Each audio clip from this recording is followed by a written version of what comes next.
वाणी गुरु रामदास जी महाराज चौथी पातशाही प्यारी शासन में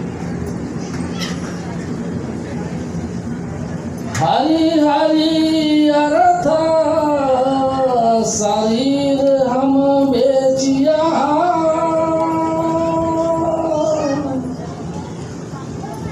पूरे गुरु के आगे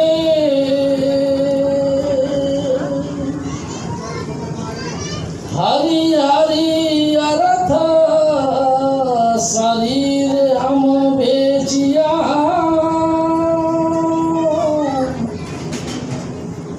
पूरे गुरु के आगे।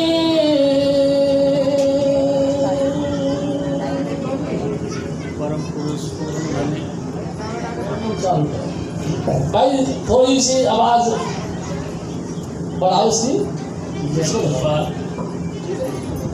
जय कृपाल परम पुरुष पूर्ण धनी हजूर स्वामी जी महाराज परम आदरणीय माता जी महाराज और प्यारी साध संगत जी, प्यारी साध संगत जी, ये वाणी पहली पातशाही गुरु नानक साहब, दूसरी पातशाही गुरु अमृत देव जी, तीसरी पातशाही गुरु अमरदास जी और चौथी पातशाही गुरु रामदास जी। ये गुरु रामदास जी महाराज की वाणी। प्यारी साध संगत जी, मेहरबानी करके महापुरुषों के जो कलाम है, वचन है, उनको थोड़ा सा गहराई से समझना चाहिए। प्यारी साध संगत जी, मेरे सतगुरु कहा करते थे कि ये वो महान हस्ती है जो सबसे नीचे के दर्जे से चले और सबसे टॉप क्लास के दर्जे पर पहुंचे।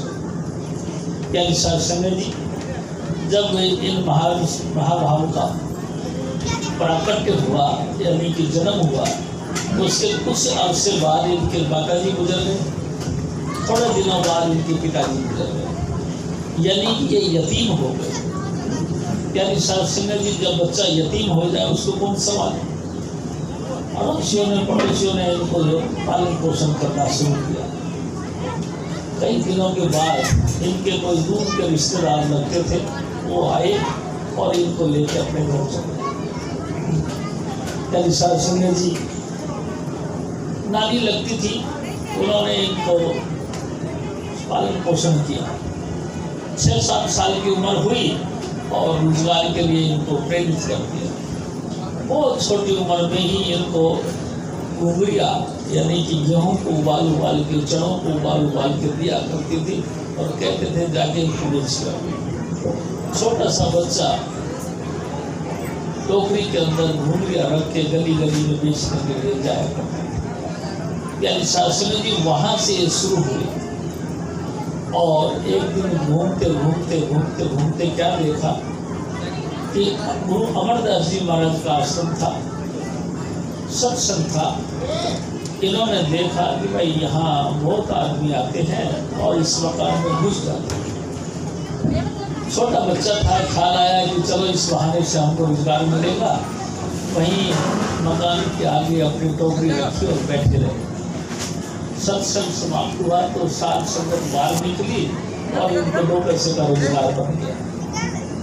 यानी साध संगत जी, यही रोजगार की समस्याओं का निवारण होते हुए इस चीज को देखा और रोज रोज उसी मकान के आगे आके बैठे। एक दिन इनके दिल में ख्याल आया कि इतने अच्छे लोग आते हैं, ये इस मकान में घुस जाते हैं, क्या बात है, देखिए तो सही। प्यारी साध संगत जी, टोकरी के ऊपर कपड़ा रखा और आप अंदर घुस गए। अंदर क्या देखा? बड़ा कौतुक देखा, बड़ा विचित्र पोजीशन देखी। वो आदमी जिनसे मिलने के लिए लोग टाइम ढूंढा करते थे, वो बड़े बड़े रईस आदमी जो आम आदमी से मिला नहीं करते थे, ऐसे विचित्र आदमी वहाँ सेवा में लगे हुए हैं। कोई पानी की बाल्टियाँ भर भर के लेके आ रहा, फर्श पे गिरा रहे हैं, तो कोई झाड़ू लेके उठ के सफाई पे लगे पड़े।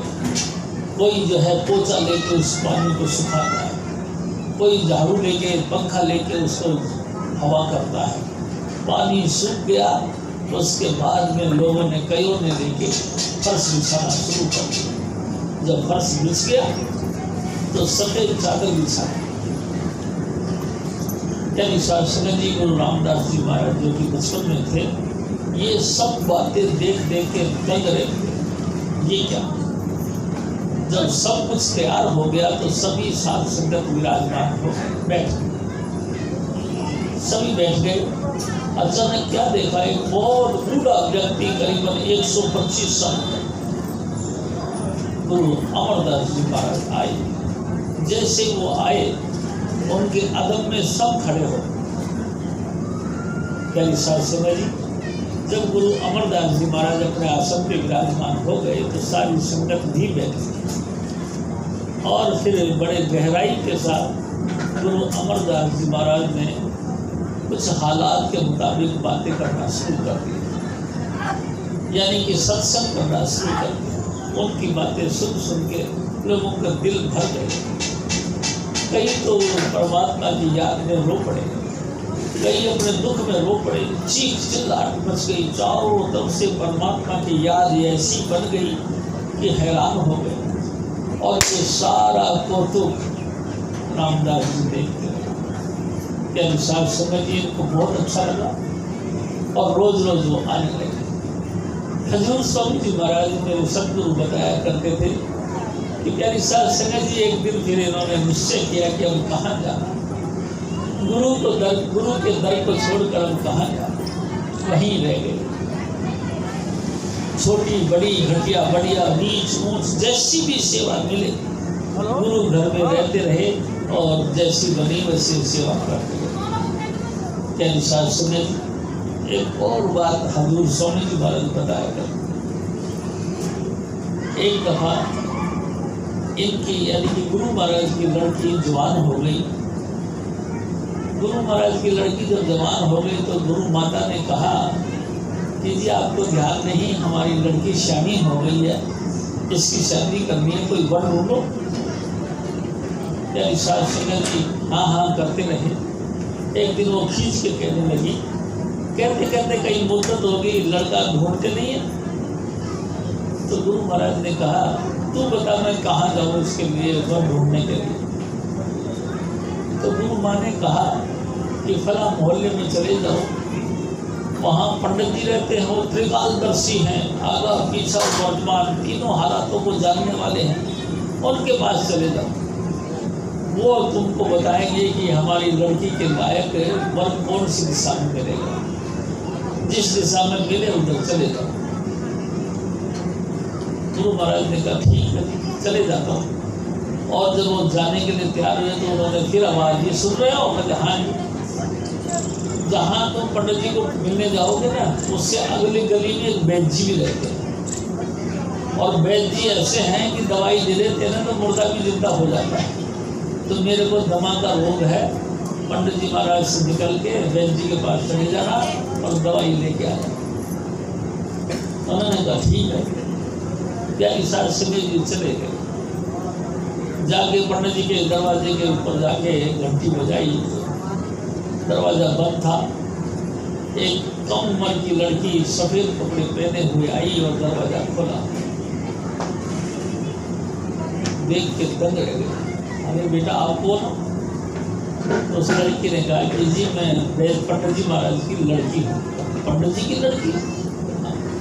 अरे बेटा आपके कपड़े ऐसे कैसे? उन्होंने कहा जी मेरे पति गुजर गए, मैं विधवा है।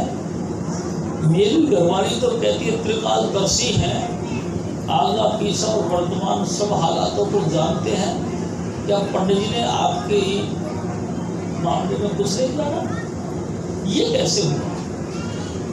और वापस पीछे कदमों से आ गए। थोड़ी दूर आगे आए, एकदम फिर ख्याल आया कि चलो वैद्य जी से दवाई भी ले चले। प्यारी सास संगत जी वैद्य जी की गली में गए, जब देखा खचाखच पब्लिक भरी पड़ी थी। पूछा भाई वैद्य जी का मकान यही है? तो यही है। भैया भीड़? अरे तुमको नहीं पता? नहीं। क्या बात? अरे वैद्य जी का जवान लड़का मर गया आज है। मेरी घरवाली तो कहती थी कि मुर्दे के मुंह में भी अगर वैद्य जी दवाई डाल दे तो जिंदा होके खड़े हो जाते हैं। यहाँ तो वैद्य जी का लड़का ही गुजर गया।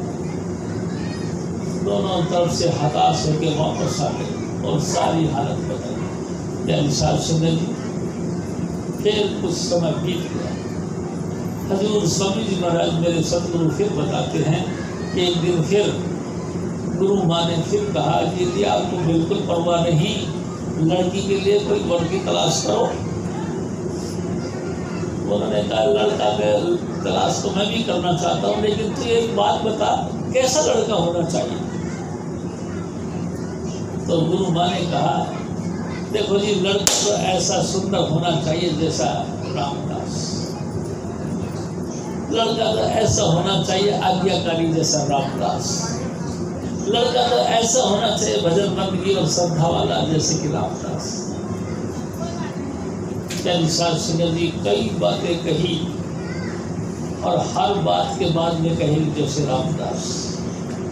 तो गुरु अमरदास जी ने कहा फिर परमात्मा की ये तो एक विधान है कि एक जैसा एक ही बनाता है।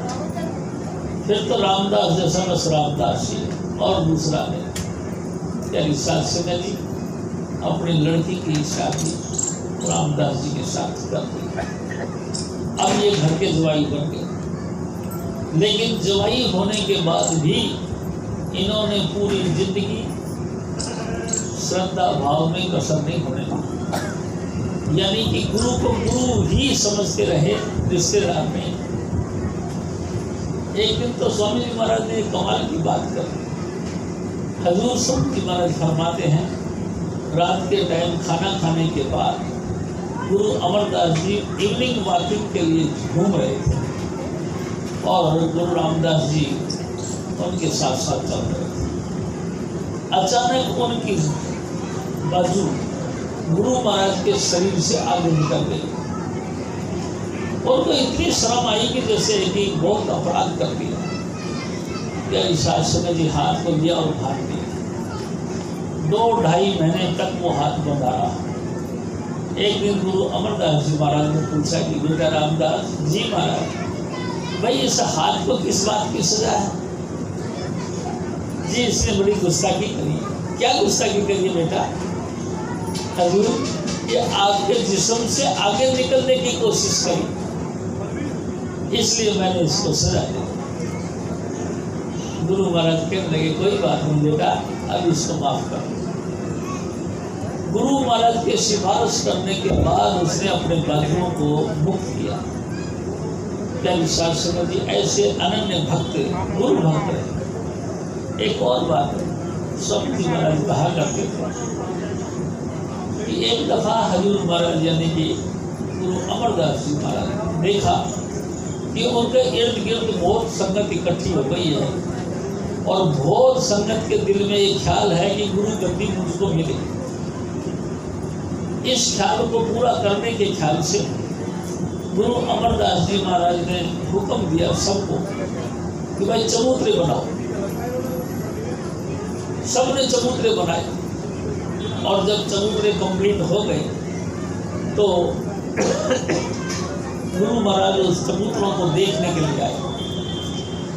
देखा और सबको ऐसे बेपरवाही से कह दिया सब गलत है, दोबारा तोड़ो फिर बनाओ। हजूर स्वामी जी महाराज हमारे फरमाया करते थे 72 दफा चबूतरे तोड़वाए और 72 दफा बनवाए। जब 72वीं बार जब चबूतरे बना रहे थे तो सब चले गए, कोई नहीं था, सिर्फ रामदास। जब 72वीं बार चबूतरा बन चुका तो गुरु अमरदास जी महाराज चबूतरा देखने के ख्याल से आए तो सिवाय रामदास के और कोई था ही नहीं। तो कहने लगे बेटा और कहाँ गए? जैसे ये बात कही तो गुरु रामदास जी महाराज ने पूछा। जी पाँव पकड़ के रोने लगे। कहे सतगुरु जी इनके कोई ना कोई प्यारे थे, उन प्यारों के पास चले गए। बेटा फिर तू क्यों नहीं गया? फिर कस के पकड़ और पूरी तरह से रोने लगे। ए सदगुरु, मेरे को मेहरबानी करके इन चरणों में पड़े रहे। मेरा कोई प्यारा नहीं सिवाय आपके। आप ही मेरे माता पिता बहन भाई भ्राता रिश्तेदार प्यारे प्रसंगी सब आप ही।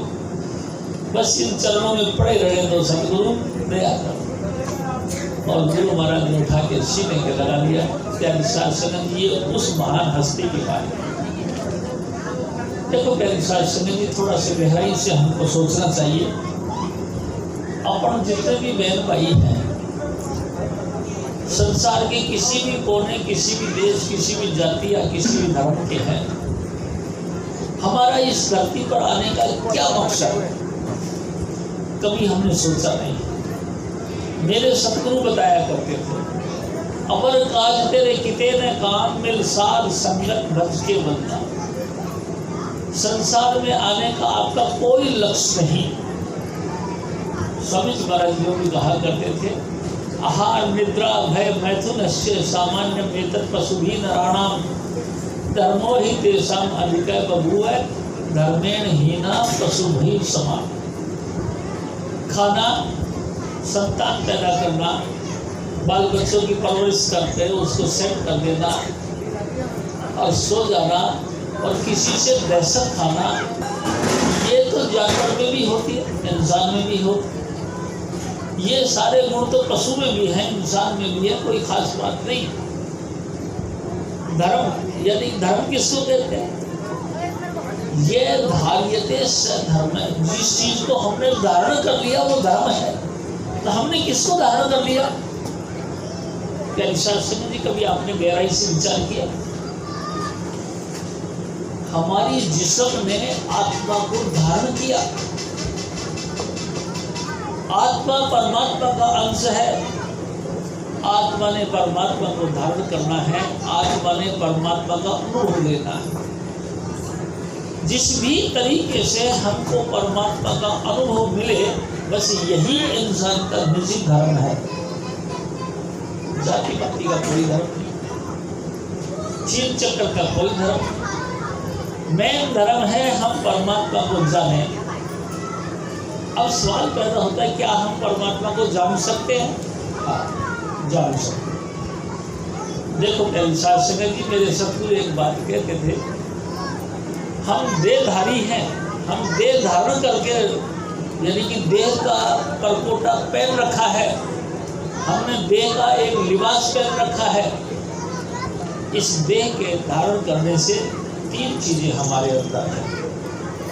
एक हमारे अंदर बुद्धि है, एक हमारे अंदर जिस्म है और एक हमारे अंदर आत्मा है।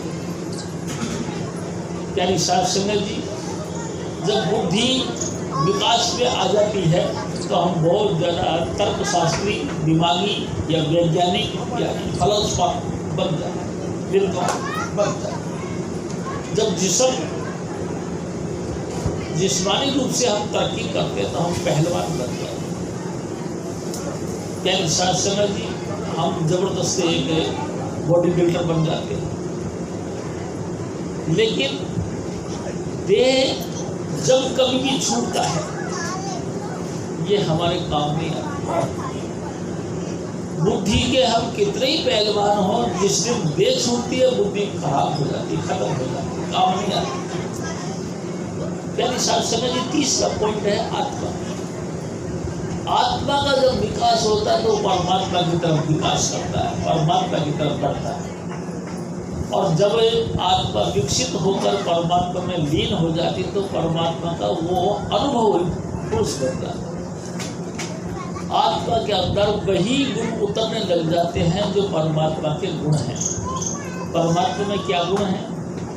हजूर स्वामी महाराज बताया करते थे, शील, क्षमा, प्रेम और नम्रता। ये आत्मिक गुण हैं जो परमात्मा की तरफ से मिलते हैं। और जो आत्मा इन गुणों को धारण करती है वो पाक, पवित्र और महान बन जाती है। क्या निशाद संगत, हम महापुरुषों के पास में क्यों जाते हैं? इसीलिए जाते हैं कि ए मेरे भाई, ए मेरे मास्टर, ए मेरे स्वामी जी महाराज, आपकी आत्मा उस परमात्मा से जुड़ी हुई है।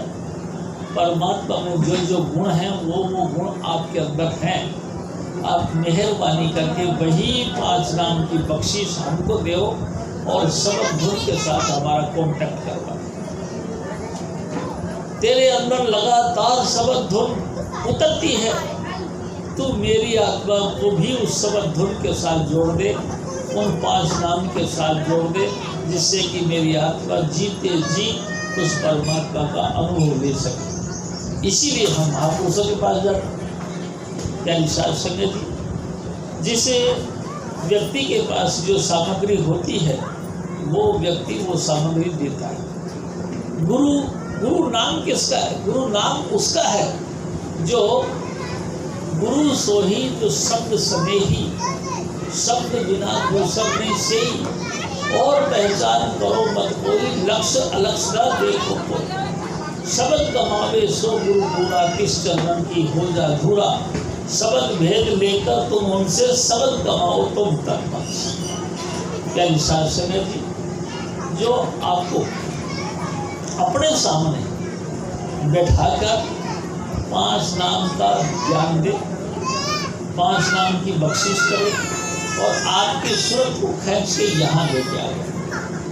अंतर में जो अंधेरा है उस पर्दा दूर करे, आंखन का निज दर्शन दिखलावे। अंधेरा जो आंखें बंद करके भयंकर अंधेरा है, उस अंधेरे के पर्दे को हटाकर अंतर में लाइट ऑफ गॉड यानी कि परमात्मा को दर्शन करवा दे। ऐसी महान हस्ती को गुरु कहते हैं। ऐसे व्यक्ति के पास में जाकर हमारा अंतर का अंधेरा खत्म हो और अंतर से उठने वाली आवाज़ यानी प्रणव की धुन हमको कानों से सुनवाए, ऐसी हस्ती को गुरु कहते हैं। तो हजूर महाराज फरमाते कि ऐ मेरे भाई, ऐ मेरी माताओं बहनों, हम महापुरुषों के पास में क्यों जाते हैं?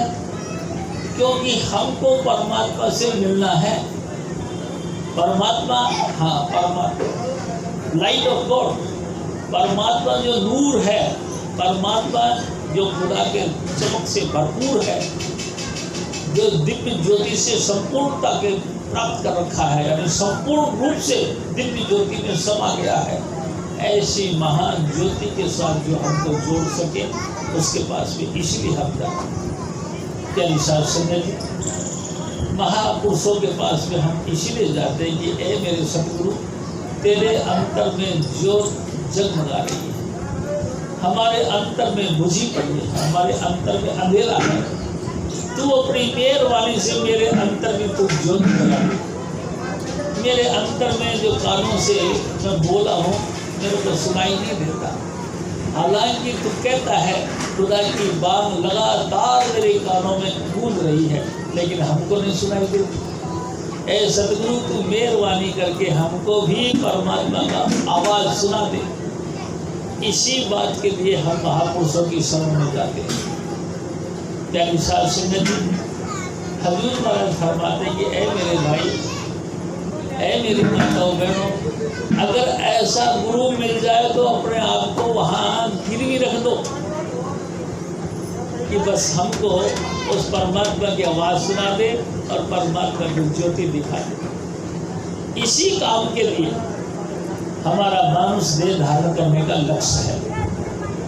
मिले तो सौभाग्यशाली है, नहीं मिले तो हम भटक गए। आप यानी साध संगत जी, ऐसा भी समझिए आप, संसार की तमाम सामग्रियाँ जिनको हम लेने के लिए दिन रात देवी देवताओं को मनाते हैं, यानी साध संगत जी, ये साथ तो नहीं जाती। बहुत कोशिश करते हैं, बहुत कोशिश करते हैं, सब कुछ मिल भी जाता है, लेकिन परमात्मा नहीं मिला तो कुछ भी नहीं मिला। सब चीज़ दुनिया की मिली, लेकिन वो तो भट्टी है, यहीं की यहीं रह जाती है, हमारे साथ नहीं जाती। नरक स्वर्ग का जब झंझट पड़ता है, हमारा कोई मदद नहीं करता। यानी साध संगत जी, हालात बिगड़ती चली जाती हैं, और ये तो बहुत बड़ी बात है, शारीरिक रूप से भी अगर कोई तकलीफ पड़ती है तो कोई मदद नहीं करता है। ऐसा ना कोई देखा भाई, अंत समय जब से छुड़ाई, है एक को सो कहूँ बखान जिन अनुराग लीन सोमान, सतगुरु है सुलावन हारा निश्चय जानो कहा हमारा। आप मेरी बात को गहराई से समझना, सिवाय सतगुरु के ऐसा कोई भी नहीं जो हमको इन मुसीबतों से बचा सके और परमात्मा से जोड़ सके। हजूर महाराज फिर और भर पाए। हरि हरि हरि हरि अर्थ शरीर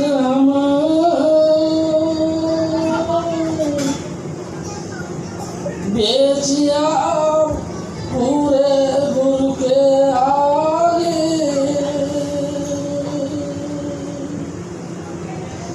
सतगुरु दाते नाम दड़ाया, मुख मस्तक भाग सभागी। हजूर महाराज फरमाते, ऐ मेरे भाई, ऐ मेरी माताओं बहनों, बहुत ऊंचे भाग होते हैं हजूर स्वामी जी महाराज की शरण में।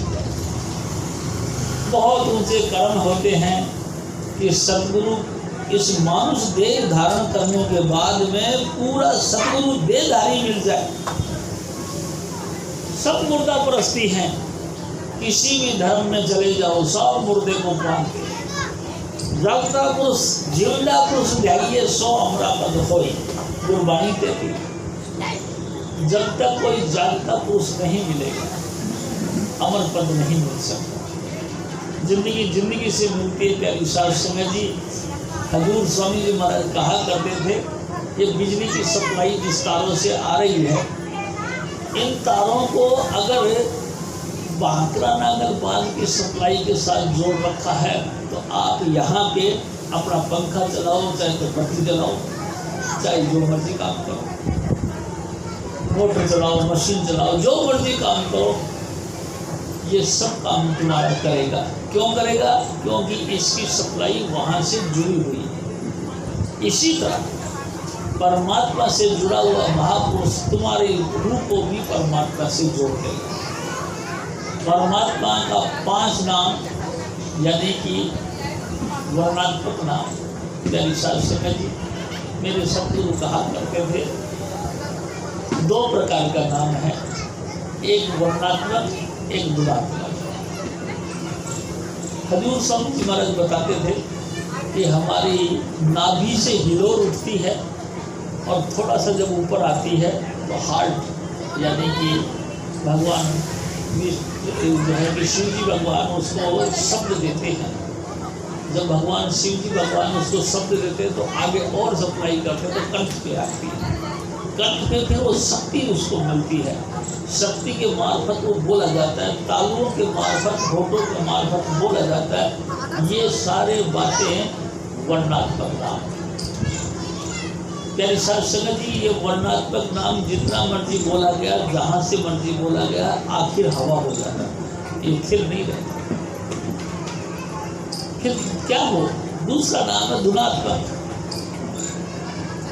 वो आपके अंतर में जब हम लगातार सतगुरु के हुक्म के मुताबिक भजन करने बैठते हैं, 5 नाम का सुमरण करते हैं, अपने सतगुरु के स्वरूप का ध्यान करते हुए सुमरण करते हैं, तो हमारे अंतर में धीरे धीरे धीरे धीरे जो बिखराव है वो सिमटने लगता है। जो हमारे मन के विचार हैं वो धीरे धीरे सब कुछ इकट्ठे होने लगते हैं यहाँ। और जब होने लगते हैं तो नीचे से हम महसूस करते हैं हमारा शरीर शून्य हो गया, हाथों में पैरों में से जान निकल निकल के यहाँ आ जाती है। प्यारी साध संगत जी, इसको बोलते रूह का सिमटना। हमारी रूह सिमटने लगती है। जब रूह सिमट जाती है तो फिर अंतर में हमारा बोलना चुप हो जाता है, हम फिर बोल नहीं पाते। हजूर स्वामी जी महाराज फरमाते हैं कि फिर ऐसी अवस्था में अपने सतगुरु का स्वरूप का ध्यान करोगे। सुमरण के बाद में ध्यान और ध्यान के बाद में फिर धुन। इन 3 चीज़ों का सहारे से ही राधा स्वामी मिशन यानी कि हजूर स्वामी जी महाराज का मिशन आगे बढ़ता है। प्यारी साध संगत जी, लगातार इस ध्यान को करते हुए अपने स्वरूप सद्गुरु का उसका ध्यान करते हुए उसमें लीन हो के और अपने आप को स्थिर करने का मामला है। यानी साहब संगत जी, इस अवस्था के अंदर लीन होकर हमको हजूर स्वामी जी महाराज के स्वरूप में लीन होना है। और जब लीन हो जाए तो फिर धुन अंतर से धुन को सुनना है। धुन सुनने के बाद हमारी रूह ऐसे उड़ान भरती है और जाके उसमें लीन हो जाती है जहाँ से ये निकल गया। यानी सर समय जी, इस अवस्था को पाने के लिए ही हम गुरु की शरण में जाते हैं और ये 5 नाम की बख्शिश सिर्फ गुरु दे और दूसरा। यानी सर समय जी, जब गुरु खुश हो जाए तो वो अपनी दया मेल से खुशी के मारे वो 5 नाम की बख्शिश करता है और 5 नाम की बख्शिश जो है हमको परमात्मा के साथ जोड़ता है। नहीं तो नहीं, लाखों कोशिश कर इंसान को जब तक गुरु पूरा नहीं मिले और पूरा गुरु खुश होकर जब तक बख्शीश ना करे तब तक जीव का कल्याण। गुरु के बगैर नाम नहीं और नाम के बगैर उद्धार नहीं। यानी शासन जी हजूर महाराज फिर और राम गुरु मत हरि लागी, राम गुरु मत हरि लागी। हजूर महाराज देखो फरमा, ए मेरे भाई परमात्मा को कहो हे राम राम हाँ भाई राम। देखो मेरे साथ सुनिए जी, मेरे सदगुरु एक बात बताया करते थे, संसार में 4 प्रकार के राम हैं। एक राम दशरथ का बेटा, एक राम घट घट में बैठा, एक राम का सकल पसारा, एक राम सबहू से जाए। एक राम तो भगवान राम है, लक्ष्मण के भाई, दशरथ के पुत्र, सीतापति राम। यानी साथ सके जी, दूसरा राम हमारा मन है, तीसरा नाम त्रिलोकीनाथ है और चौथा नाम इन सबको पैदा करने वाले हजूर स्वामी जी महाराज यानी कि राधा स्वामी दयाल यानी कि स्वामी पर। यानी साथ सके जी, गुरु नानक साहब फरमाते हैं, सचखंड से ऊपर धामे अलग अगम को ताकत पावे, ताके ऊपर संतन धाम नानक दास की आविष्कार। उस धाम को राम कहते हैं। यानी साहब सके जी, हे राम, हे प्रभु, तू मेहरबानी करके मेरे को भी इस नाम के साथ जोड़ दे, जैसे भी तेरी मर्जी हो। हालांकि हम काबिल नहीं, यानी साहब सके जी, कोई भी इंसान उसके काबिल नहीं।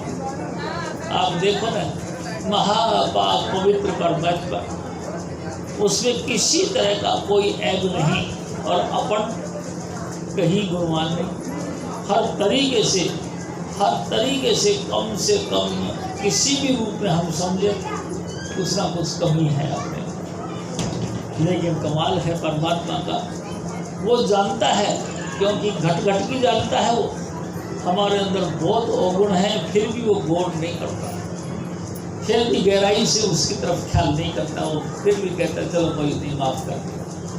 जैसे कि हमारे स्वामी जी महाराज कहा करते थे, जैसे कि किसी का बच्चा लाडला बच्चा हो और पिता खाना खाने बैठ जाए, थाली लेके बैठ गया, खाना खाने लगा, अचानक बच्चे ने थाली में पेशाब कर दिया। आप ये बताओ, क्या बाप उस बेटे को मार देता है?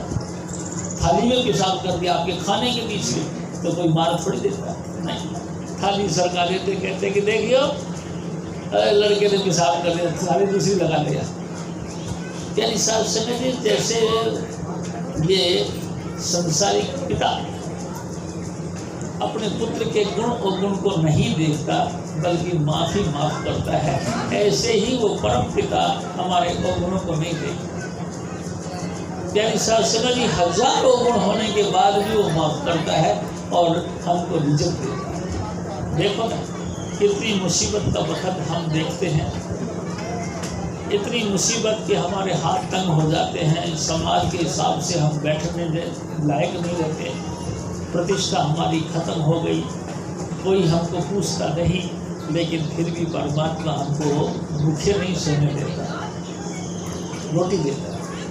यानी साथ संगत जी, इसी तरह से वो दयाल पुरुष मालिक कुल यानी कि हजूर स्वामी जी महाराज हमारी ऊपर इतनी मेहरबानी करते हैं कि हम जो भी अपराध करते हैं तमाम अपराधों को कौन नहीं करता, ध्यान नहीं देता और हमारे ऊपर बख्शिश करता है। क्या विशाल समय जी, ऐसा रहमत भरा सतगुरु कहाँ मिलता है? कहीं नहीं। कहीं कहीं बिरला, कहीं कहीं ऐसे महापुरुष हैं जो कि हमारा कोई भी गुण अवगुण नहीं देखता, बल्कि माफ करके हमको नाम के साथ जोड़ता है। यानी शास्त्र में ये कितनी बड़ी बख्शीश है। इस घोर कलयुग में कदम कदम के ऊपर पाप ही पाप हो रहे हैं। दादू जहाँ जहाँ पग धरू वहाँ काल का फन, फिर भी सतगुरु हमारे ऊपर दया करते हैं और हमारी सूरत को सबके साथ जोड़ते हैं। यानी शास्त्र में भी 5 नाम कौन देता है, कहाँ मिलते हैं? आप कभी कभी गहराई से विचार करा करो। सारी दुनिया नाम नाम के लेकर और इनकम सोर्स बना रही है। निस्वार्थ सेवा तो कहीं नहीं। कौन है जो हमारे दुखती हुई रग के ऊपर हाथ रखे और अपने दुख को अपने ऊपर ले? कोई नहीं, कोई नहीं है भाई जी। कहीं तक कहीं से कोई भी कहीं देखिए आओ, सब अपने अपने दुख से दुखी हैं, लेकिन मेरे सतगुरु हैं। मैंने देखा जब भी हम जाते हैं, हजूर स्वामी जी महाराज हाथ फैला के कहते ला ये तकलीफ फिर हमको दे दे, और तकलीफ ले लेते हैं, हमको निरोगी बनाते हैं, सारी तकलीफें लेकर हमको तंदुरुस्ती बख्शते हैं, और फिर भी हम उसके लिए क्या उपकार कर सकते हैं भाई? कुछ नहीं करते, बल्कि हम तो कहना भी नहीं मानते। हजूर स्वामी जी महाराज कहते कि अगर तुम मुझसे प्यार करते हो तो मेरा कहना मान। If you love me keep my commandment. अगर तुम मुझसे प्यार करते हो तो मेरा कहना मानो, लेकिन हम मानते नहीं। क्या कहते हैं मेरे सतगुरु? हजूर स्वामी जी महाराज कहते तुम पवित्र रहो, मांस अंडा और शराब कभी मत खाओ, चाहे तुम किसी भी परिस्थिति में आ गए हो। ना मांस खाओ किसी भी जीव का, ना अंडा खाओ किसी भी पक्षी का, और ना शराब पियो किसी भी ब्रांड की। लेकिन हम मानते नहीं। क्या विशाल सिंह जी? और रोज रोज भजन करो। किसका भजन करो? गुरु भक्ति, गुरु भक्ति का। यानी कि हजूर स्वामी जी महाराज ने जो 5 नाम दिए हैं, उन 5 नाम का जाप करो। कब करो? अमृत वेले। क्या विशाल सिंह जी? जब सारी दुनिया सो रही हो उस समय अमृत वेले उठो, वजू करो, हाथ पैर धो लो और चुपचाप बैठ के नाम का जप करना शुरू कर दो। क्या विशाल संगत जी? जितना आपका शरीर माने उतना भजन करो। हालांकि स्वामी जी महाराज का हुक्म है कि कम से कम 2.5 घंटा रोज भजन करो, लेकिन स्वामी जी महाराज ने दया करके उस 2.5 घंटे को डिवाइड कर दिया 2 हिस्सों में। 1.25 घंटा सुबह करो, 1.25 घंटा शाम करो। रोज रोज बैठ के 5 नाम का जाप करो, और जब जाप हो जाए उसमें भी डिवाइड कर दिया 2 हिस्से। कैसे? 1 घंटा सुमरन करो और 15 मिनट धुन सुनो। प्यारी साध संगत चुपचाप बैठकर नाम का अभ्यास करो, 5 नाम जपो, और जब पूरा घंटा बीत जाए तो धुन सुनो 15 मिनट, और उसके बाद वो काम करो। देखो आपका लोक और परलोक दोनों में तरक्की हो, दोनों तरफ से आप विकास पे आ जाएगा। ये जो अभी आपको सामने मास्टर जी बता रहे थे, जो भी कुछ दिखाई दे रहा है, ये विकास जो भी हुआ, ये सारे मेरे सतगुरु की बख्शिश से और इंसान की प्रयास से। स्वामी जी महाराज का आसरा लेकर जो नाम का अभ्यास करते हैं वो चढ़ती कला में रहते हैं, तरक्की पे तरक्की करते रहते हैं। जो नहीं करते वो अपना सर में से बालों को आप ही खींचते परेशान होते हैं। इसमें क्या करें? हजूर स्वामी जी महाराज ने आपको दया करी, 5 नाम की बख्शीश करी और जुक्ति बताई, किस तरीके से जाप करना है वो जुक्ति बताई। इस जुक्ति के हिसाब से आप जाप करो, आप करो ही नहीं तो वो क्या करें। उन्होंने कहा कभी ये गंध संग नहीं खाना, लेकिन आप मानते नहीं तो वो क्या करें। प्यारी साध संगत जी, करना तो आपको ही है ना। रास्ता स्वामी जी महाराज ने दिया, लेकिन करना तो आपने है। आप करना नहीं चाहते, क्यों? क्योंकि आप सुखी नहीं होना चाहते। एक दिन स्वामी जी महाराज ने कहा, सूरत तू दुखी रहे हम जानी,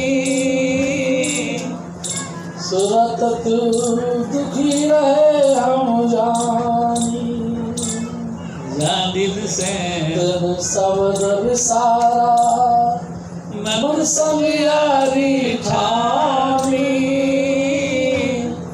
सूरत तू दुखी रहे हम जानी। हे आत्मा, मैं देख रहा हूँ तुम बहुत दुखी हो। क्यों दुखी हो? क्योंकि तुमने कहना नहीं माना। जिस दिन से तुमने नाम यानी कि ये 5 नाम को भूल गए हो, जिस दिन से तुमने शब्द धुन को पकड़ना बंद कर दिया है, उसी दिन से तुम परेशान होते चले जा रहे हो। हालांकि परमात्मा ने भाग्य के मुताबिक तुमको सब कुछ दिया, तुमको मकान भी दिया, जमीन जायदाद भी दी, बाल बच्चे भी दिए, ब्याह शादियाँ भी हुई, धन संपत्ति सब कुछ मिला, लेकिन तुम दुखी हो। क्यों? क्योंकि तुमने नाम का पल्ला नहीं पकड़ा, तुम नाम के साथ यारी दोस्ती नहीं लगाई, इसीलिए तुम दुखी हो।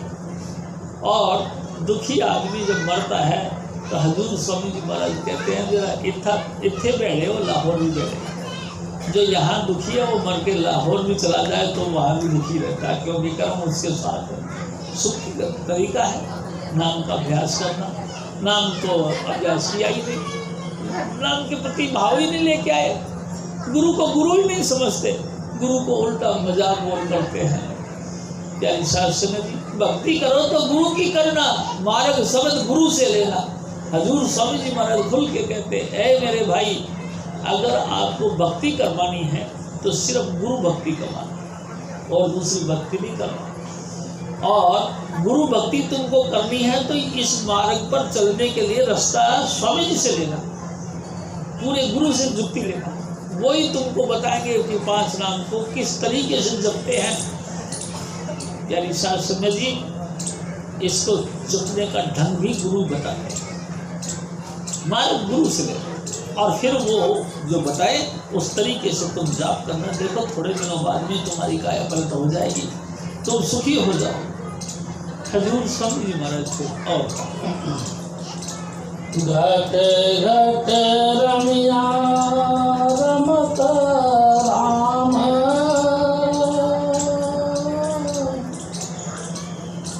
राई गुरु शब्द गुरु लागे। हजूर महाराज फरमा, ए मेरे भाई, राम किसको कहते हैं? कभी आपने सोचा है? जो सर्वव्यापक है। घट घट घट नाम किसका है? घट नाम है मटके का। मटका कहाँ है? आपकी काया के ऊपर का हिस्सा मटका है, उल्टा कुआं, उल्टा मटका आपके शरीर के ऊपर, पूरी बॉडी यहाँ तक, इसके बाद में उल्टा मटका। इस घट के अंदर वो परमात्मा की जो रमी हुई ताकत है सदा ही काम करती, यानी कि सबद लगातार 8 पहर 2400 घंटे आपके अंदर गूंज रही है, कहीं और नहीं, आपके घट के अंदर। आपके घट के अंदर लगातार 8 पहर 2400 घंटे सबद धुन लगातार गूंज रही है, और तुमको इशारा करती है कि ऐ मेरे बच्चे आ जाओ, मैं तुमको खुदा के घर ले चलता हूँ। लेकिन हम सुनते नहीं। प्यारी साध संगत जी, सुनते ही। मैं आपसे एक निवेदन करूँ, एक दिन मेरे सतगुरु ने कहा कि हजूर बाबा सावन सिंह जी महाराज ने जब एक दिन दीक्षा दे रहे थे तो एक बीबी कहती कि हजूर दया करो, मेरा भी शब्द खोल दो। बाबा जी ने ऐसे गोद नहीं किया और कह रहे कि ठीक है भाई, ठीक है। नहीं बाबा जी कर दो कृपा, मेरा भी शब्द खोल दो। उन्होंने कहा ठीक है भाई, खोल दिया जाए। तेरी साध संगत जी चुपचाप रहे, नामदान का प्रोग्राम खत्म हो गया और घर गई और शब्द खुल गया। सबद धुन खुल गया तो इतनी जोर जोर से अंतर में आवाज़ आने लगी कि वो बेचारी परेशान हो गई। वो ऊंची ऊंची आवाज़ में बोलना लगा। जैसे कि बच्चों से बातें करती थी तो वो सोचते जैसे मेरे अंदर में आवाज़ हो रही है तो इनके भी हो रही होगी, तो ऊंची ऊंची आवाज़ में बोल। वो क्या बात है अम्मा, कैसे बोलती हो? तो मेरी आवाज़ तुमको सुनाई दे रही है? उन्होंने कहा तो मेरे को सुनाई नहीं दे रही कि तुम क्या बोल रहे हो, लेकिन मेरे अंदर बहुत जोर का शोर हो रहा है। लगता है हजूर ने दया कर दी, मेरा शब्द खोल दिया। तार लिखो। तार लिखा, हजूर ये जो शब्द धुन खोल दिया है इसको वापस कर दो। बाबा जी महाराज ने तार का जवाब तार से दिया कि नहीं बीबी, अब ये शब्द धुन वापस नहीं होता, अब तो ये तुम्हारा प्राण लेके जाएगा, नहीं तो जाएगा। प्यारी साहब संगत जी, शब्द धुन का खुलना और खुलने के बाद में इसको सहारना यानी कि संभालना बड़ी ऊंची बात है। थोड़ा सा जीवन का निर्माण भी होना चाहिए और कुछ काबिलियत भी होनी चाहिए। काबिलियत नहीं तो प्यारी साहब संगत जी ये चीज़ टिकती नहीं। हजूर स्वामी जी महाराज कहा करते थे, शेरनी का दूध सोने के बर्तन में ठहरता है, यानी कि सोने का बर्तन यानी आपकी काया, आपकी निर्मल काया, पवित्र काया ही इस महान दिव्य साउंड, दिव्य आवाज़, दिव्य सुरीली संगीत यानी अंतर से उठने वाला नाद, अनहद वाणी को सहन कर सकता, नहीं तो नहीं, हर एक आदमी से सहन नहीं होता। प्यारी साहब से इसीलिए हजूर स्वामी जी महाराज हमको सिटिंग पे लेते हैं।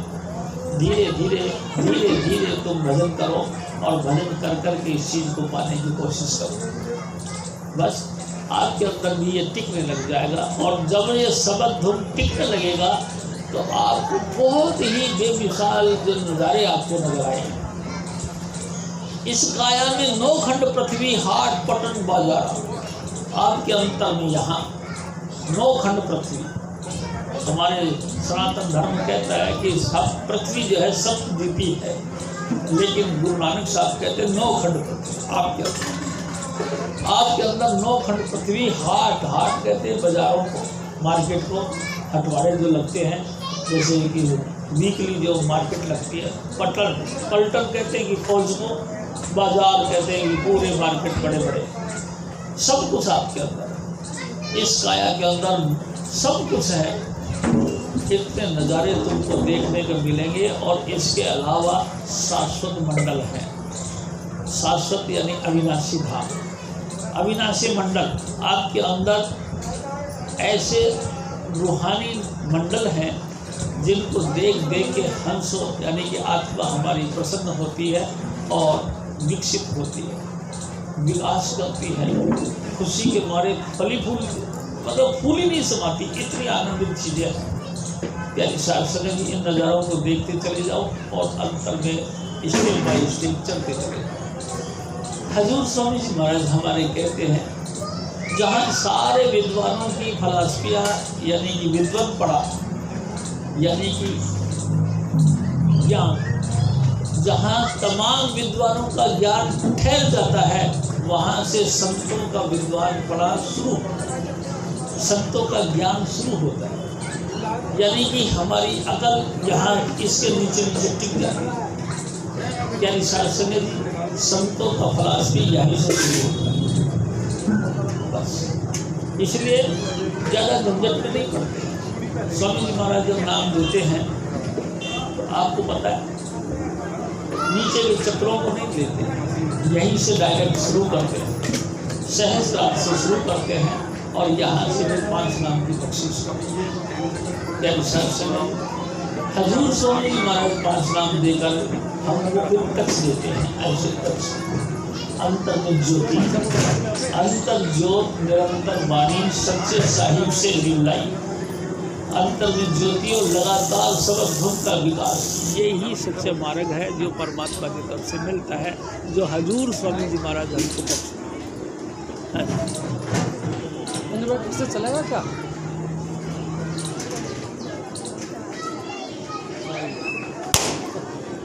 कोई बात नहीं, चलाओ।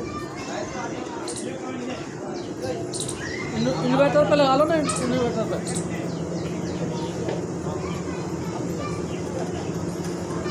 ओ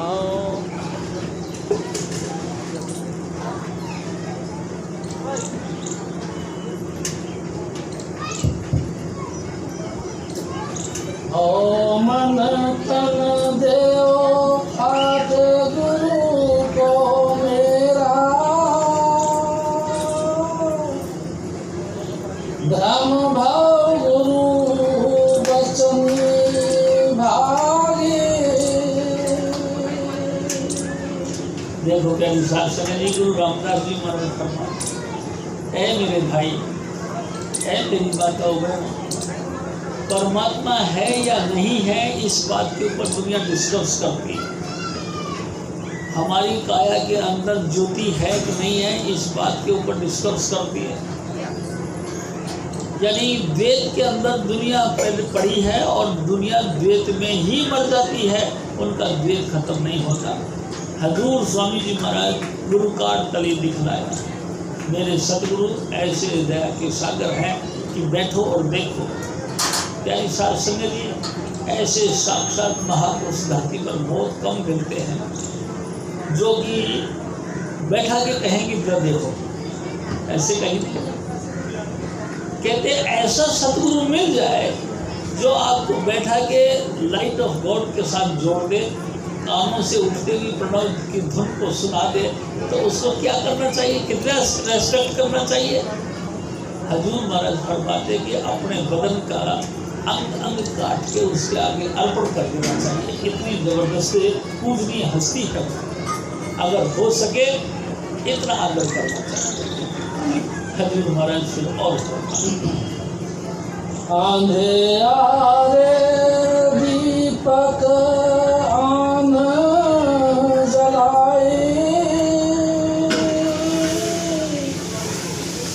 गुरु ज्ञान गुरु लिव लागे। आप ये बात सोचो, गुरु महाराज फरमाते अंधेरा गुप्त हो, वहाँ कोई प्रकाश प्रकट कर जाए। अंधेरे में हम टक्करे मार रहे हो, किसी ने आगे एकदम हमारे मसाल जला के हमको रोशन कर दे, उसका कैसे कैसे उपकार को माने, कितना उसका धन्यवाद करें। प्यारी साध संगत जी, इतना ही कहना चाहिए कि अंग अंग उसके आगे अर्पण कर देना चाहिए। ऐ सतगुरु, किस मुख से क्या मुंह लेकर मैं तेरी तारीफ करूं, हम अंधेरे में टक्करे मार रहे थे, हमको कुछ सूझता नहीं था, तूने आकर हमको परमात्मा का यानी कि खुदा का रास्ता दिखा दिया, और दिखा नहीं दिया, अपने साथ ले जाके उस रास्ते को तय भी करवा दिया। वाह, किस मुंह तेरे तारीफ करूं। हजूर महाराज फिर और अज्ञान अंधेरा विनस विनाशी हो, धर वस्तु लई मन जागे। हजूर स्वामी जी महाराज, हे मेरे भाई, जिस महापुरुष की कृपा से प्रकाश हो गया, अंधेरे में अज्ञान नष्ट हो गया और ज्ञान प्रकट हो गया, प्यारी साध संगत जी, उसकी कितनी सराहना करनी चाहिए। जितनी सराहना करी जाए उतनी थोड़ी। अब सवाल पैदा होता है, कई दफ़ा मेरे भी दिल में ये ख्याल आता है कि इतनी स्तुति करने का क्या फ़ायदा, गुरु की इतनी स्तुति क्यों की जाती है। देखो प्यारी साध संगत जी, मैं आपसे एक निवेदन करता हूँ, हमारे जीवन धारण कर यानी कि हम जन्म लेते हैं, हमारे जन्म लेने के 4 मकसद हैं। हम जितने भी बहन भाई हैं, किसी भी जाति, किसी बिरादरी, किसी समाज का सवाल नहीं, इसमें हर इंसान की बात है। हमारे ज़िंदगी के 4 मकसद। नंबर 1 काम, अर्थ, धर्म और मोक्ष। काम कहते जेते मन की कल्पना काम कहावे सो। काम का मतलब हमारी विचारधारा। अब थोड़ा सा गहराई से विचार करिएगा। सबसे पहला पॉइंट है हमारे विचार, यानी कि हमारे सात्विक विचार हो,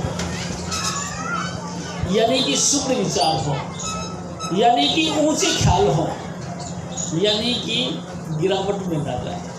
पहला पॉइंट, हमारे विचार इतने ऊंचे हो जाए, इतने सात्विक हो जाए, इतने अच्छे और शुभ हो जाए कि हम हल्के पना पे आए ही ना।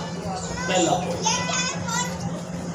जब हम इतने शुभ विचारवान हो जाए तो प्यारी साथ सदी शुभ विचारवानों को रोजगार की समस्या पड़ती है कि इतने अच्छे विचार अगर मान लो उसको रोजगार नहीं हो तो वो फिर रोजगार के लिए लालायित होता है, लोगों के आगे मिन्नतें करता है, लोगों की खुशामद करता है और लोग जैसे टैकल करते हैं वैसे व्यवहार में वो घूम जाता है, यानी कि उसको सच्चाई का मार्ग छूट जाता है।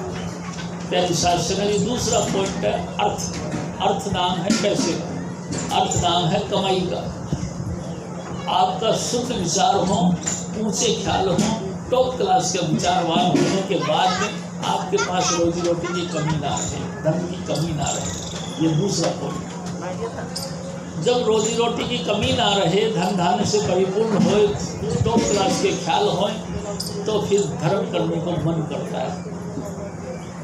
कोई भी जैसे कि लोग बाग आजकल साध संगत की सेवा में लंगर बटाना, तीर्थ यात्रा करना, धार्मिक स्थानों पे जाना, किसी लड़की के किसी लड़के की शादी करवा देना, दान दे देना, भाई सब शुभ कर्म धर्म करने का एक तरीका है। किसी भी धार्मिक स्थान की यात्रा करके आना, ये सब बातें धार्मिक कर्म कहलाते हैं। शुद्ध विचार हो और पूरा पैसा हो, इंसान धर्म करने के लिए प्रेरित हो और ऐसा धर्मवान व्यक्ति फिर मोक्ष की प्राप्ति करता है। यानी इंसान के 4 मकसद हैं, इंसान की जिंदगी के 4 ही मकसद हैं। चारों मकसद अगर पूरे चाहिए तो कहीं भी नहीं मिलेगी, कहीं ना कहीं कोई ना कोई टांग टूट मिलेगी। अगर चारों मकसद पूरे हैं तो सिर्फ संतों की शरण में है। 4 पदार्थ जे कोई मांगे साल जना की चरणी लागे। स्वामी जी महाराज के चरणी से लगने के बाद ये चारों मकसद पूरे होते हैं। पूरा गुरु पूरी जुक्ति करता है, पूरा गुरु पूरी जुक्ति से कंप्लीट कर देता है और इंसान फिर मोक्ष की प्राप्ति करता है। मोक्ष नाम किसका है? आवागमन से रहित, यानी जन्म मरण से बचित। यानी सारा संसार दुखी है। क्यों? इसीलिए हमने जो भी कुछ किया है उसको भुगतने के लिए हमको फिर आना है। हम किसी के साथ अच्छा किया तो हमको अच्छा भुगतने के लिए आना है, बुरा किया तो बुरा भुगतने के लिए आना है, लेकिन आना जरूर है। हमने आपको एक कान पे थप्पड़ मार दिया, आपने पलट के मेरे को मारना है। चाहे लाख कोशिश करें, ये कर्म मेरा कट नहीं सकता। ये कर्म कटेगा तो सिर्फ शब्द धुन की जो धुन का अभ्यास है उसके अलावा कोई तरीका नहीं। शब्द धुन के अभ्यास के अलावा कर्म नहीं कटता। शब्द कर्म की रेख मिटावे, शब्द शब्द से जाए मिलावे। यानी शास्त्र में शब्द ही शब्द के साथ मिलाता है और कर्मों का रेखा यानी कर्मों का लेखा जो था शब्द धुन ही मिटाता है, इसके अलावा कोई तरीका नहीं। यानी शास्त्र जी और शब्द धुन के अभ्यास से इंसान की जन्म मरण की समाप्ति होती है। जन्म मरण खत्म होता है और सदा के लिए खुदा के घर में पहुंच जाता है, परमात्मा के साथ मिल जाता है और परमात्मा के साथ मिल के सदा के लिए अपना शासन कायम कर लेता है। हजूर महाराज फिर और साकत बदित माया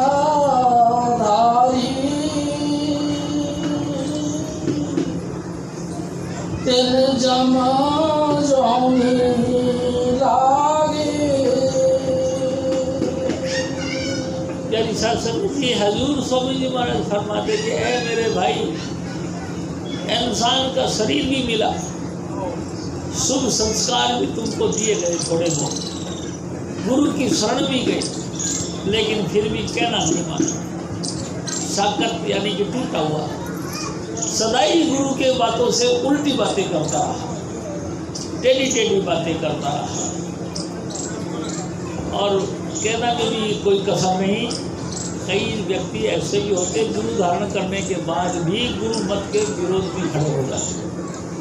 गुरु की निंदा करने में भी नहीं चूकते।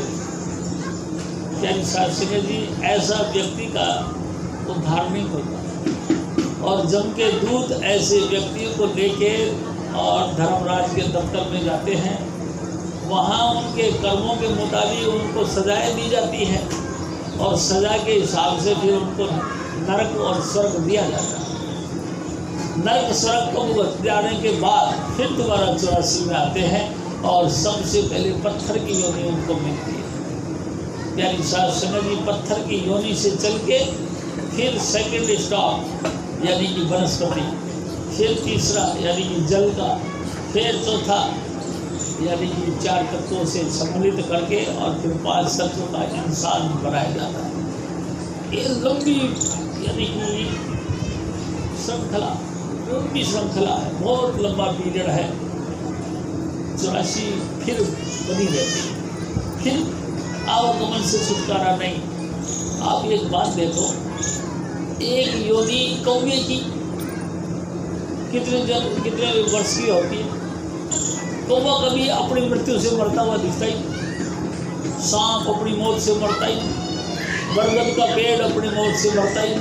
कितनी एक एक योनि की कितनी लंबी उम्र है। यानी साध संगत जी, एक एक योनि में इतने लंबा वर्षों तक का अब अरसा फंस जाता है। ऐसे 84 लाख योनियां हैं।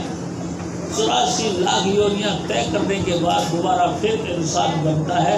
और उस वक्त भी कौन सा जरूरी है कि हमको स्वामी जी महाराज मिल जाए, 5 नाम मिल जाए और अपन भी नाम के जपने वाले बन जाए। हो सकता है फिर तक कुछ ऐसा लग जाए कि हम दिन रात रोटी रोजी कमाने के लग जाए। यानी कि हमारा उद्धार नहीं हो सकता, उद्धार हो सकता है। हजूर स्वामी जी महाराज फरमाते कि ऐ मेरे भाई, फिर भी धर्मराज यानी कि जमदूत आपके साथ में बुरा करते हैं, आपको अनेक प्रकार की सजाएं देते हैं और नरक और स्वर्गों के धक्के खाने पड़ते हैं। हजूर महाराज फिर और सतगुरु लागे शीस न भेजिया, ओए आवे जाए भागे। हजूर सब ऐ मेरे भाई, वो भाग्यहीन हैं जो मनुष्य देह धारण करने के बाद भी गुरु की शरण नहीं पकड़ी। गुरु भी मिले लेकिन उपासना के दाता गुरु नहीं मिले, गुरु भी मिले लेकिन सबक अभ्यासी सदगुरु नहीं मिले। बहुत भाग्यहीन है, भाग्यहीन जानो उन नर को। साध संगत जी, वो इंसान भाग्यहीन है। नर दे ही बर्बाद करें, दे ही तो उनको इंसान की मिली लेकिन बर्बाद करना है। और उसका वक्त का फायदा नहीं उठा पाते। प्यारी साध संगत जी, वो ऐसे ही भटकते फिरते हैं, उनका कहीं से उद्धार नहीं होना। तो ये चाहिए था 84 लाख योनियों में से सबसे टॉप क्लास की योनि इंसान की अपने को मिली है। हम सबको चाहिए राक्षसी भोजनों को त्याग कर हमको सात्विक भोजन करें और गुरु की शरण में जाकर 5 नाम लें और 5 नाम लेकर के रोज रोज, चाहे घर वाले कुछ भी कहें, बाहर वाले कुछ भी कहें, हमको रोज रोज अपने घर में बैठकर 5 नाम का जाप करना चाहिए। साध संगत जी, मैं आपसे एक और निवेदन करूँ, हमको नाम लेने के बाद में सत्संग की बात जरूर लगानी चाहिए। सत्संग जहाँ जाके अपने सतगुरु की यादें बनती हैं, जहाँ जाके अपने सतगुरु की लीलाओं का बखान होता है, जहाँ जाके अपने सतगुरु का प्यार और भरोसा बढ़ता है, ऐसी जगह ही हमको जाना चाहिए। और वीकली सत्संग इसीलिए रखा गया है कि आपके सतगुरु का भरोसा विश्वास आपका दृढ़ हो जाए। इसलिए हमको चाहिए नाम लेने के बाद हर सप्ताह सत्संग में शामिल हों और हुक्म के मुताबिक नाम का अभ्यास करें। जो इस तरह करेगा तो धीरे धीरे धीरे धीरे बनत बन जाए, पड़ा रहे संत के द्वारा। यानी साध संगत जी, एक न एक दिन उसका उद्धार हो जाए। जो ऐसा नहीं करा तो फिर तो गड़बड़ है। स्वामी जी महाराज फिर और हमरा बिनु सुनो प्रभु ठाकुर, हम शरण प्रभु हरि मांगे। प्यारी साथ सुने जी, गुरु अमरदास जी महाराज के परम शिष्य गुरु रामदास जी महाराज अपने सतगुरु के आगे प्रार्थना करें। हे सतगुरु, हम तेरा आसरा लेकर तेरे अधीन हैं, तेरे से प्रार्थना है, हे सतगुरु हम तेरी शरण में आए हैं, तो मेहरबानी करके हमको रख ले। तो जैसे भी तू चाहे वैसे रख, बस अपने सेवकों का सेवक बना के रख ले। प्यारी साथ सिंह जी, देखो मैं आपसे एक बात कहूँ, मेरे सतगुरु एक बात कहते थे, परमात्मा को किसी ने नहीं देखा। क्यों? परमात्मा तो अब्सोल्यूट गॉड है, परमात्मा तो अवर्णनीय है। आप एक बात देखो कि हजूर स्वामी जी महाराज जब हमको 5 नाम की दीक्षा देते हैं तो सतलोक की बातें करते हैं। सचखंड जिसमें 1000 सूरज और 1000 चंद्रमा का प्रकाश एक रोम के अंदर है। आप बात को समझिए थोड़ा सा। 1000 सूरज और 1000 चंद्रमा का प्रकाश एक रोम यानी बाल, एक बाल के अंदर। एक जिस्म पे कितने बाल होते हैं? इतने 1000 सूरज, इतने 1000 चंद्रमा उस पूरी बॉडी पर है जो सतलोक पे है। उसके परे भी अलग, यानी कि 1000 की जगह लाख, अलग से भी परे अगम, लाख का भी फिर करोड़, और फिर उसके आगे राधा स्वामी धाम यानी स्वामी का। यानी शास्त्रों में कितना प्रकाश होगा, कौन देख सकता है? मैं आपसे एक निवेदन करूं, जब भगवान कृष्ण जी ने अर्जुन को अपना विराट रूप दिखाया कुरुक्षेत्र के महाभारत के युद्ध में, तो कृष्ण जी कहने लगे, हे अर्जुन, मैं तेरे को दिखाई दे रहा हूँ? नहीं महाराज, मेरे को कुछ नहीं दिखाई दे रहा, मेरी आंखें चुन लिया गई हैं, तुम्हारा प्रकाश इतना तेज है कि मेरी आंखें फैल गई। अच्छा, दिखाई नहीं दे रहा? नहीं। भगवान कृष्ण जी ने फिर दया मेल भरा हाथ उनकी तरफ किया और दिव्य चक्षु यानी यहाँ जो 30 नेत्र है, शिव नेत्र जिसको कहते हैं, इस शिव नेत्र को खोल दिया। जैसे ही शिव नेत्र खोला, तीसरी चक्षु यानी तीसरी आँख खुली और उसने देखा भगवान कृष्ण का विराट स्वरूप जिसमें 33 करोड़ देवी देवता काम कर रहे थे। वो दिव्य स्वरूप देखा जिसमें लाखों सूरज और चंद्रमा उसमें चमक रहे थे, और देख के हाथ जोड़ते, हे भगवान, आप तो बड़े महान हैं। मैं आपसे निवेदन करता हूँ, ये तो सिर्फ त्रिलोकीनाथ की हालत है, इसके ऊपर फिर सचखंड है, अलग है, अगम है, अनाम है। उस प्रकाश को कौन देख सकता है? कोई नहीं देख सकता। यानी कि है जैसा परमात्मा है वैसा किसी ने नहीं देखा। सतगुरु जिसके ऊपर जितने जितनी दया करे उतना उतना दयालु होने के नतीजे से शिष्य ने सतगुरु का स्वरूप देखा। यानी शास्त्र जी, यदि संपूर्ण रूप से किसी ने परमात्मा को नहीं देखा और जिसने देख लिया वो फिर दुनियादारी के काम का नहीं रहे। यानी शास्त्र जी, उस घर के अंदर यानी उस देही के अंदर परमात्मा का पोल कायम हो जाता है। वो प्रकाश रूप परमात्मा का पोल बन जाता है। नतीजा, जिसके ऊपर भी वो हाथ रख दे उसके अंतर में ज्योति प्रकट हो जाती है। जिसके ऊपर भी हाथ रख दे अंतर से प्रणव की धुन जारी हो जाती है। ये उसके साथ होने लगता है। तो क्या शास्त्र जी, ऐसी महान हस्ती की कौन महिमा गा सकता है? कोई नहीं गा सकता।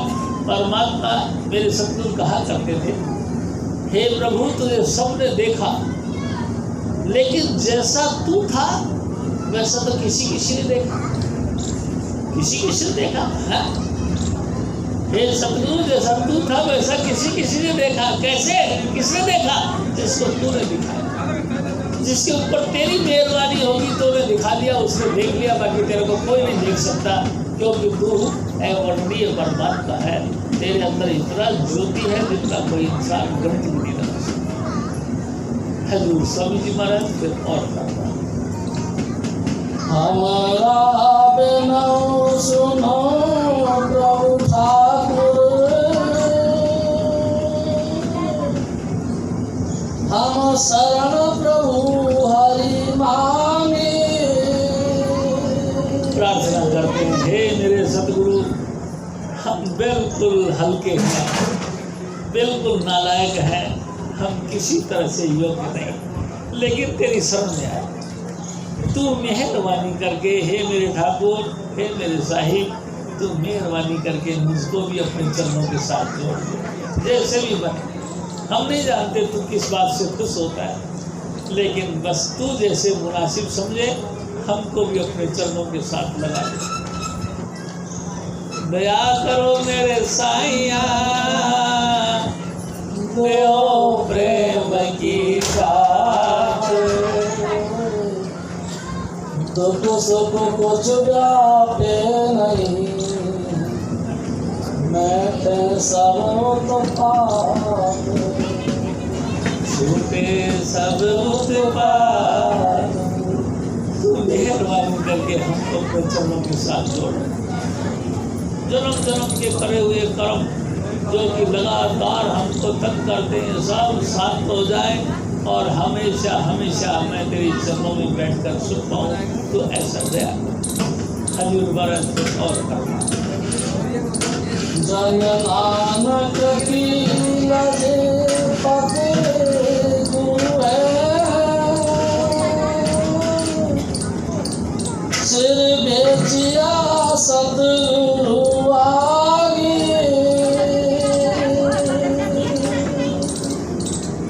देखो तेरी शासन जी गुरु महाराज क्या फरमाते, सब कुछ करने के बाद में फरमाते हैं, ये सतगुरु मैं अपने आप को तेरे हवाले देता हूँ, तो जैसे भी कैसे मेरे को अपनी शरण में रख ले, बस जैसे भी कैसे। जय कृपाल जपो जय कृपाल, जय कृपाल, जय कृपाल जी। जय बाबा जय बाबा सावन, जय चुनीलाल जी। जपो जय कृपाल, जय कृपाल, जय कृपाल जी। जय बाबा जय बाबा सावन, जय चुनीलाल जी। स्वामी शिवजा तुलसी सायब वृंदावन जी। कवि सागर सतगुरु नानक करे समान जी। जपो जय कृपाल, जय कृपाल, जय कृपाल जी। जय बाबा सावन, जय चुनीलाल जी। बोलो स्वामी जी महाराज की जय, बोलो हजूर शिव जी महाराज की जय। प्यारी साथ संगत जी, सत्संग समाप्त है, सभी इस तरह से बैठे रहें। आपकी जानकारी के लिए हमारा जो आश्रम है गढ़ी मेंढू पुराना गांव, यानी खजूरी और नानकसर के बीच में है। गढ़ी मेंढू जमुना की तरफ डेरा हजूर स्वामी जी महाराज। प्यारी साथ संगत जी, आश्रम के अंदर हर इतवार को सत्संग होता है 10 बजे। जो भी बहन भाई यहाँ के नाम के इच्छुक हों, सत्संग के इच्छुक हों, आपका स्वागत है। लेकिन हमारे हजूर महाराज जी जो फरमाते हैं, उन्होंने कहा कि भाई शराब नहीं पीनी है किसी भी ब्रांड की, मांस नहीं खाना है किसी भी जीव का, अंडा नहीं खाना है किसी भी पक्षी का। इन शर्तों को फॉलो करें, आपका स्वागत है। गढ़ू मेंढी के अंदर हमारा आश्रम है, जो कि साप्ताहिक सत्संग होता है और साल में करीब 11-12 हमारे यहाँ भंडारे बड़े प्रोग्राम होते हैं और नामदान दिया जाता है। अभी 10 मिनट का समय है, कोई बहन भाई शब्द सुनाने के इच्छुक हों तो शब्द सुना दें।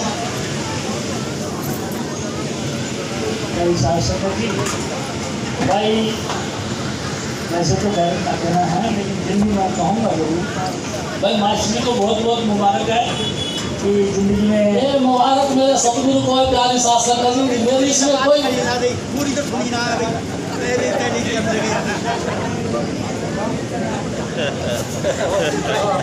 सही है जी, प्यारी शासन है जी, ये मेरे सतगुरु की बड़ाई है, प्यारी शासन है जी, मेरी कोई ताकत नहीं, प्यारी शासन है जी, जो कि मैं अपने सतगुरु के चरणों से लग सकूं। ये उन्होंने अपनी दया महल करके मेरे को पकड़ रखा है और अपनी अब उनसे मेरी प्रार्थना भी यही है, प्यारी शासन जी, कि मरते दम तक प्यारी शासन जी मेरे को अपने सतगुरु, मुझे अपने सतगुरु ने अपनी जबरदस्त तरीके से पकड़े रखे हैं। हर हाल में मेरा मन प्यारी शासन जी डोल जाता है कई बार किसी तरीके से, लेकिन मैं प्रार्थना करता हूँ प्यारी शासन जी अपनी सतगुरु के आगे कि हे सच्चे पातशाह, तू वैसे मेरे को इसी तरह से पकड़ के रखना। बोलो स्वामी जी महाराज की। अब आपके सामने बुआ जी आएंगी और एक सबक सुनाएंगे, क्योंकि अभी प्यारी शासन जी कुछ देर अभी लंगर के लिए अंदर है।